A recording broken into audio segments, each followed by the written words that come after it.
Silver dari $9 ke $121, lalu turun ke $58. Sebelum kita mulai, mungkin ada sebagian dari Anda yang bertanya, bukankah channel ini biasanya membahas workshop, operasional, flow, bottleneck, dan sistem kerja? Mengapa sekarang kita membahas silver dan financial market? Pertanyaan itu sangat wajar. Tetapi sebenarnya, saya tidak sedang membahas dua hal yang berbeda. Saya sedang membahas hal yang sama, karena baik workshop maupun financial market sama-sama merupakan sebuah sistem. Di workshop kita melihat flow pekerjaan, di pasar kita melihat flow harga, di workshop kita melihat bottleneck, di pasar kita melihat resistance, di workshop kita melihat akumulasi pekerjaan, di pasar kita melihat akumulasi posisi, di workshop kita melihat ketidakseimbangan kapasitas. Di pasar kita melihat ketidakseimbangan antara buyer dan seller. Dan pada akhirnya, baik bisnis maupun pasar sama-sama meninggalkan jejak. Jejak itu disebut struktur. Selama ini, saya banyak membahas bagaimana sebuah workshop bergerak dari kondisi sehat menuju kondisi yang tidak sehat. Bagaimana sistem kehilangan keseimbangan. Bagaimana masalah kecil yang diabaikan akhirnya menjadi masalah besar. Dan bagaimana sebuah sistem selalu memberikan tanda-tanda sebelum mengalami gangguan. Hal yang sama terjadi di financial market. Harga tidak bergerak secara acak. Pasar memiliki flow. Pasar memiliki struktur. Pasar memiliki fase. Pasar memiliki titik keseimbangan. Dan pasar juga memiliki titik-titik yang menentukan apakah buyer masih memegang kendali atau justru mulai kehilangan otoritasnya. Jadi video ini bukan tentang berpindah dari workshop ke financial market. Ini adalah kelanjutan dari cara berpikir yang sama. Karena pada akhirnya, baik sebuah workshop maupun sebuah pasar, keduanya hanya menceritakan satu hal. Bagaimana sebuah sistem bergerak, dan bagaimana kita belajar membaca struktur di dalamnya. Dan untuk memahami hal tersebut, kita akan melihat salah satu perjalanan pasar yang paling menarik dalam 2 dekade terakhir. Perjalanan silver, dari kurang dari $10, menuju lebih dari $120, dan kemudian turun kembali hingga $58. Pertanyaannya bukan hanya mengapa harga naik, pertanyaannya bukan hanya mengapa harga turun, tetapi apa yang sebenarnya sedang diceritakan oleh sistem itu sendiri. Karena selama hampir 20 tahun, silver telah mengalami hampir semua hal yang bisa dialami sebuah pasar. Euforia, kehancuran, harapan, ketakutan, optimisme, dan keraguan. Dan sekarang sekali lagi, pasar berada di sebuah persimpangan. Apakah bull market telah berakhir? Ataukah kita sedang menyaksikan sebuah koreksi besar di dalam struktur yang masih hidup? Untuk menjawabnya, kita harus kembali ke awal. Karena pasar selalu meninggalkan jejak. Dan jejak itu dimulai pada tahun 2008. Pada saat itu, dunia sedang menghadapi krisis keuangan. Ketidakpastian ada di mana-mana. Pasar saham mengalami tekanan. Investor diliputi ketakutan. Dan pada saat itulah, silver diperdagangkan di sekitar $9,75. Tidak banyak yang memperhatikannya. Tidak ada euforia. Tidak ada optimisme besar. Tetapi justru di tempat seperti inilah sebuah tren besar seringkali lahir. Sedikit demi sedikit buyer mulai mengambil kendali. Harga mulai bergerak, kepercayaan mulai tumbuh, dan pasar mulai membangun strukturnya. Namun pertanyaannya adalah, apakah ini benar-benar awal dari sesuatu yang besar? Ataukah hanya kenaikan sementara? Jawabannya datang beberapa tahun kemudian. Pada tahun 2011, silver mencapai $49. Kenaikan lebih dari 400%. Pasar menjadi optimis. Semakin banyak orang memperhatikan silver, semakin banyak keyakinan muncul. Tetapi sejarah selalu mengajarkan satu hal. Ketika keyakinan mencapai titik tertinggi, risiko seringkali ikut meningkat. Dan itulah yang terjadi. Harga mulai turun. Awalnya perlahan, kemudian semakin dalam. Tahun demi tahun berlalu. Optimisme berubah menjadi keraguan. Keraguan berubah menjadi kelelahan. Dan akhirnya pada tahun 2020, silver mencapai $13,5.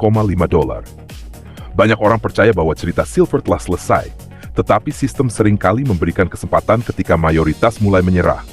Dan inilah salah satu bagian paling penting. Karena justru dari area inilah struktur baru mulai terbentuk. Buyer mulai kembali, permintaan mulai muncul, dan pasar mulai bergerak. Harga naik menuju $28. Kepercayaan mulai pulih. Tetapi pasar belum selesai menguji keyakinan tersebut.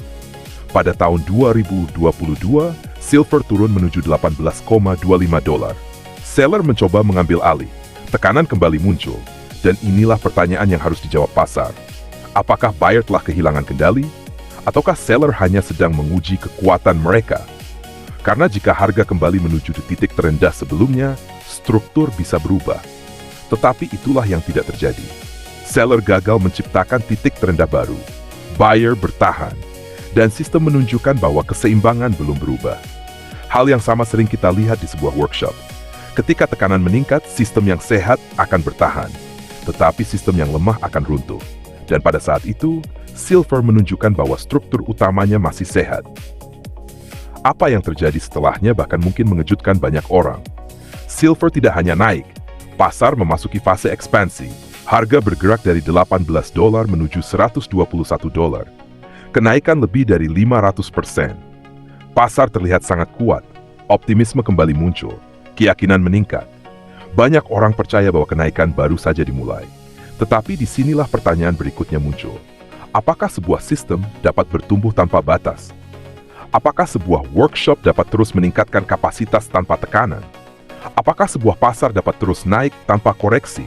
Sejarah mengatakan tidak, karena setiap ekspansi besar selalu diikuti oleh sebuah ujian, dan ujian itu akhirnya datang.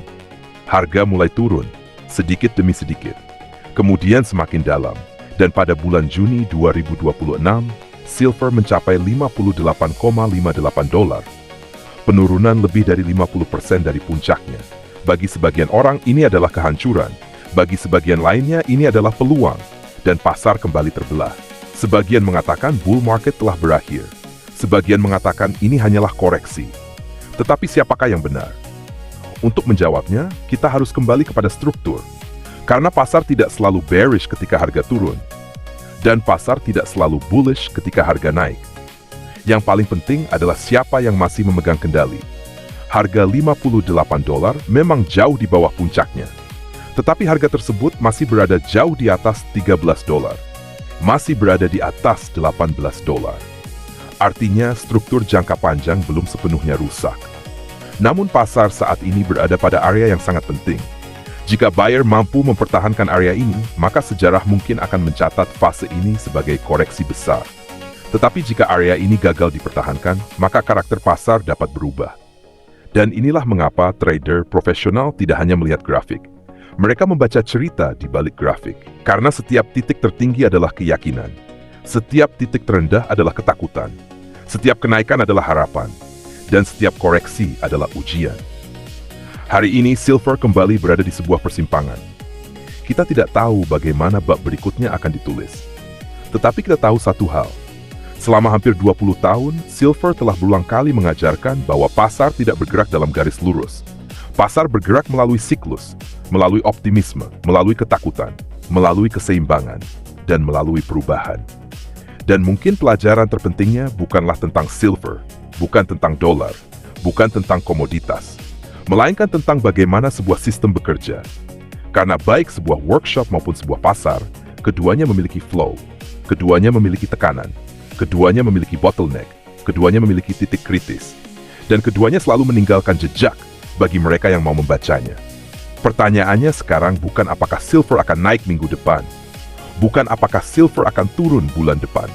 Pertanyaannya adalah, apakah $58 merupakan akhir dari cerita, ataukah kita sedang menyaksikan awal dari bab berikutnya?